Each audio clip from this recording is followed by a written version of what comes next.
माँ का दिया हुआ एक चैलेंज, और उस चैलेंज ने ईशा की पूरी जिंदगी की दिशा बदल दी। जिस फैसले को लेने में कई औरतें उम्र बिता देती है, ईशा ने वही फैसला कुछ पलों में कर लिया। लेकिन यह फैसला न तो आसान था, न ही सीधा। इसके पीछे सालों का दर्द, चुप्पी और टूटी हुई उम्मीदें छुपी थीं। ईशा हमेशा से अपने पति सूरज के ब्रह्मचारी व्रत का सम्मान करती आई थी। सूरज सिर्फ नाम का पति नहीं था, वह एक आस्था, एक विश्वास और एक कठोर नियम में बंधा हुआ इंसान था। उसका ब्रह्मचारी होना सिर्फ शरीर तक सीमित नहीं था, बल्कि उसका मन, उसकी सोच और उसकी पूरी जिंदगी उसी व्रत के इर्दगिर्द घूमती थी। ईशा यह सब जानती थी, इसलिए उसने कभी सवाल नहीं किया, कभी शिकायत नहीं की।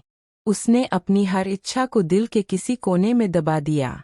साल बीतते गए, रिश्तेदार आते जाते रहे, घर में बच्चों की किलकारियों की बातें होती रहीं। हर त्योहार, हर खुशी के मौके पर कोई न कोई ताना बनकर ईशा के कानों में चुभ जाता। लेकिन वह चुप रहती, मुस्कुरा देती, सबके सामने खुद को मजबूत दिखाती, क्योंकि उसके लिए सूरज की आस्था सबसे ऊपर थी। उसे लगता था कि अगर उसने कुछ कहा तो शायद सूरज टूट जाएगा। लेकिन कहते हैं ना, हर इंसान का सब्र भी एक दिन जवाब दे देता है। ईशा का सब्र तब टूटा जब मोनिका की छोटी बच्ची ने मासूमियत के नाम पर वो बात कह दी जो किसी औरत के दिल को छलनी कर देती है। वो आंटी तो कभी माँ ही नहीं बन सकती। ये शब्द सिर्फ शब्द नहीं थे, ये एक तीर थे जो सीधे ईशा के दिल में जा लगे। उस पल ईशा ने खुद को बहुत छोटा महसूस किया, जैसे उसकी पूरी पहचान सिर्फ इसी एक बात से जुड़ी हो, वो माँ नहीं है, इसलिए अधूरी है। इस ताने ने सबसे ज्यादा असर किया दाई माँ पर। दाई माँ, जो ईशा को अपनी सगी बेटी की तरह मानती थीं, जिन्होंने उसे हमेशा ढाल बनकर बचाया था। उस दिन दाई माँ के दिल में डर बैठ गया। उन्हें लगा कहीं ऐसा ना हो कि ईशा की जिंदगी यूं ही खाली रह जाए, कहीं बहुत देर ना हो जाए। इसी डर में दाई माँ ने वो बात कह दी जो अब तक कोई कहने की हिम्मत नहीं जुटा पाया था। उन्होंने ईशा से साफ शब्दों में कहा, अब बहुत हो गया, कब तक तू अपने दिल को मारती रहेगी? हमें खुशखबरी चाहिए, चाहे जो करना पड़े। सूरज का ब्रह्मचारी व्रत तोड़।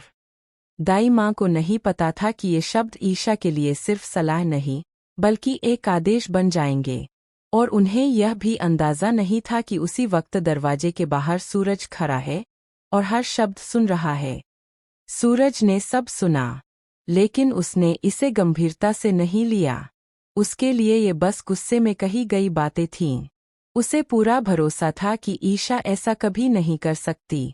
उसकी नज़र में ईशा आज भी वही शांत, सहनशील और त्याग करने वाली पत्नी थी जो हमेशा दूसरों के बारे में सोचती है।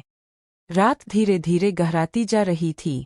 पूरे घर में सन्नाटा था, लेकिन ईशा के भीतर एक तूफान चल रहा था। उसके कदम भारी थे, सांसें तेज थीं और दिल जोर जोर से धड़क रहा था। वो जानती थी कि जो करने जा रही है, वो उसकी अब तक की जिंदगी का सबसे बड़ा फैसला है। एक ऐसा फैसला जिसके बाद कुछ भी पहले जैसा नहीं रहने वाला। सूरज अपने कमरे में सोने की तैयारी कर रहा था। उसके चेहरे पर हमेशा की तरह शांति थी, वही आत्मविश्वास, वही विश्वास कि उसकी आस्था अडिग है। उसे जरा भी अंदाजा नहीं था कि उसी कमरे में, उसी रात, उसकी जिंदगी की दिशा बदलने वाली है।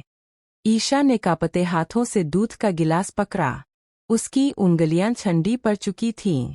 मन बार बार कह रहा था रुक जाओ, मत करो, लेकिन दिल चीख चीख कर कह रहा था कि अब बहुत हो चुका है। सालों का त्याग, सालों की चुप्पी, सालों का दर्द आज जवाब मांग रहा था। उसके सामने दाई माँ का चेहरा घूम रहा था। वो ताना, वो बच्ची की बात, वो अपमान, सब कुछ एक साथ उसकी आंखों के सामने आ गया।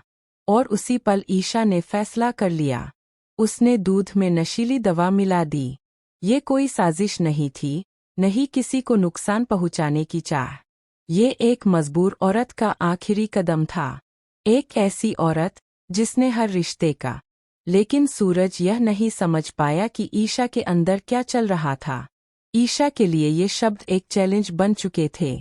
साईं माँ का दिया हुआ चैलेंज और दाई माँ की उम्मीदें दोनों मिलकर उसे ऐसे मोड़ पर ले आई थी जहां से पीछे लौटना आसान नहीं था।